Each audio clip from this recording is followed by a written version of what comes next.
So now the next part is, in your career, you've looked at a number of other targets as possible sites of mutations that would be causative of MH susceptibility. Could you share at least a few of those discoveries or inquiries with us, and what more do we know about MH susceptibility targets right now? Right. Well, of course, I mentioned one earlier, was the calcium pump, and we measured this, of course, in the pigs and showed it was normal, and in several different human families. And so right now there is no evidence that calcium pump is causal for malignant hyperthermia. The calcium channel itself binds to a lot of different molecules like calmodulin and calsequestrin, and so if these molecules are modifying the calcium channel, then a mutation in them might be causal. So one of the early studies that we did at Galveston was to try to determine if calsequestrin might be a mutation, or not a mutational site, because we weren't thinking about mutations then.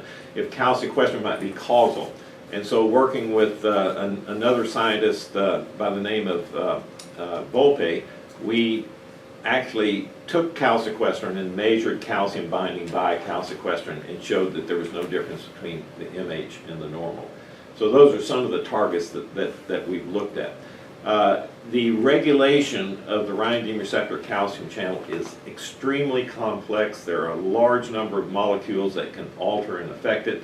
So there's many potential sites, and I haven't looked at those in my lab or my experience. But I would like to mention that we had a family in Texas, a large number that we had tested, and there were multiple deaths in that family. And we collected blood samples from those, and working with Dr. Kishka Sambujan, she actually found the mutation in that family, and so that was one of the first North American families in which the linkage of the ryanodine receptor mutation to MH was performed. Don't I recall that you at least examined a protein called FK506 binding protein? We didn't look at that protein, but we looked at FK506 in vitro to see if it would produce abnormal contractures, and in fact it did. But we didn't go beyond that. Okay.